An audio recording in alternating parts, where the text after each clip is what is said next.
Conference. Dr. William Samoei Ruto, President of the Republic of Kenya. This gathering is important because it mobilizes us to reflect about the state of our shared responsibility and commitment to guaranteeing universal access to safe, sufficient, and nutritious food.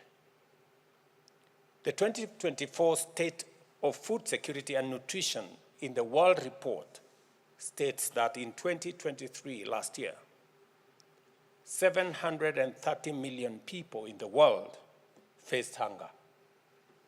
In Africa, the situation was even more grave, with 1 in every 5 Africans affected. The report further revealed that over 2.8 billion people globally cannot afford a healthy diet. And the severity of hunger is classified as alarming in many countries, including Burundi, Chad, Madagascar, Somalia, South Sudan, and Yemen. Let us bear in mind that beyond food insecurity, hunger represents a condition of profound poverty of well-being, health, as well as freedom, opportunity, and dignity. It is time to attend to the need to maximize the potential of our agricultural and food systems to feed the world's population as a matter of urgency.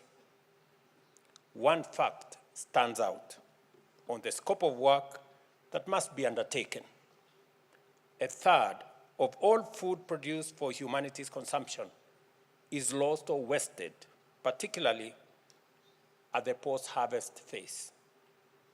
And this is due to insufficient infrastructure, technology, and local capacity. This loss translates to about 1.3 billion tons annually and costs the world about $1 trillion and represents a significant component of our total food deficit. The stark condition of the global food security situation demonstrates that we are considerably off track and, without a radical strategic turnaround, are unlikely to meet the second Sustainable Development Goal, that is zero hunger.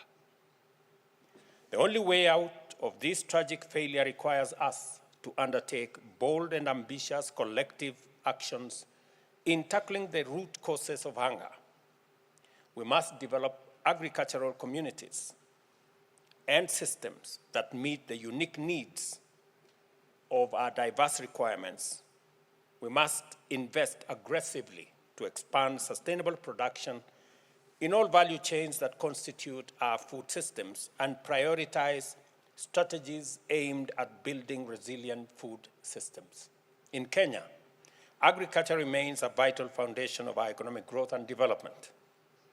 The sector contributes all the way to 30% to our GDP, account for 7% of our manufacturing, and contributes about 80% of employment of rural populations.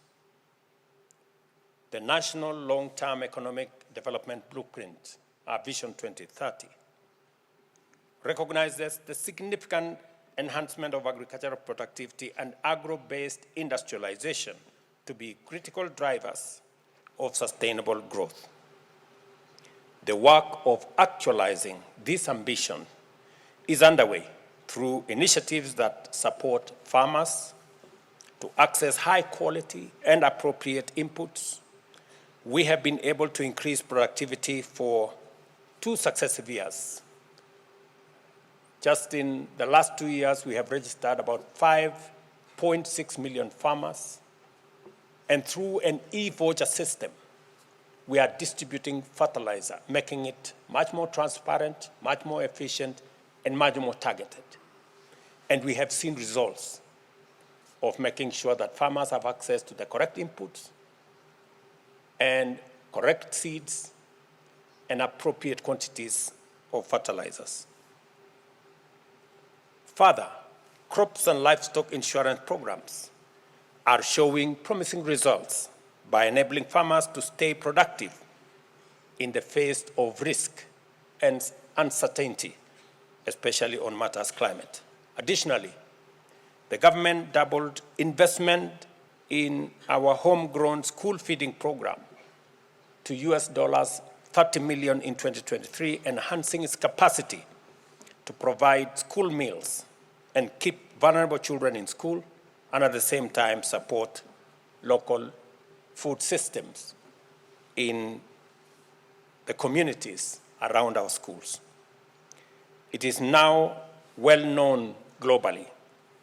Kenya continues to champion radical reforms to the institutional architecture of the global financial system in order to promote fairness and inclusivity, both in representation and decision-making, as well as in providing resources that can be sustainably invested to address Africa's unique challenges.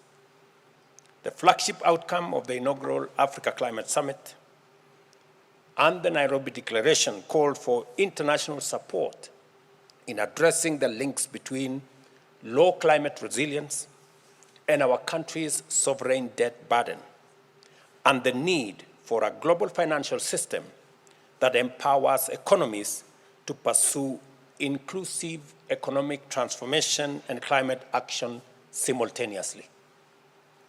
It is encouraging that we have gathered here to affirm our recognition that the fight against hunger demands committed collective action on an ambitious scale. This is important and indeed a historic consensus, but only the first step on the road to a world without hunger.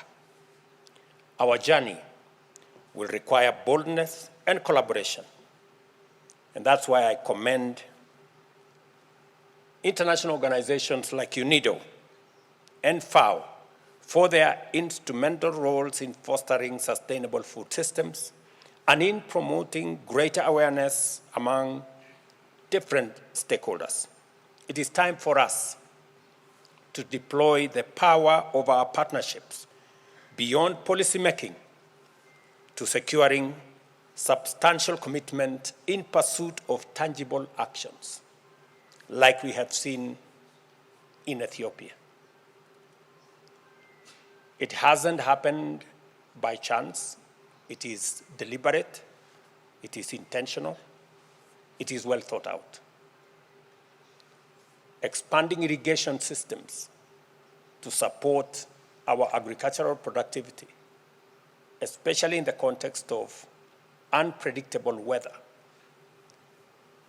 making sure that there is adequate water storage in dams, in ponds, and in other systems, ensuring that there is adequate infrastructure to support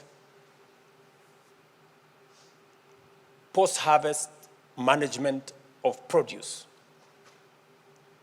ensuring that there is adequate and appropriate infrastructure to support agro-processing and value addition, not only enhances and increases returns to farmers, but also reduces post-harvest losses, as I have stated earlier.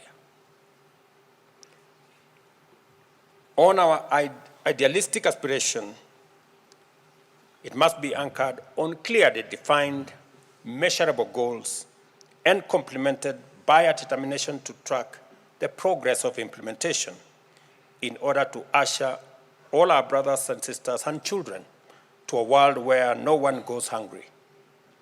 Kenya stands ready in full support of this noble global mission.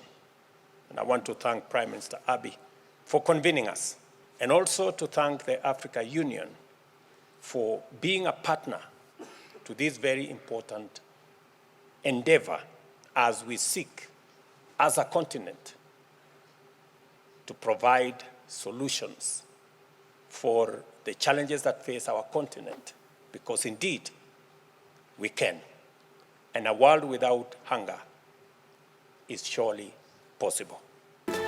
Dr. William Samoei Ruto, President of the Republic of Kenya, for those inspiring messages of encouragement.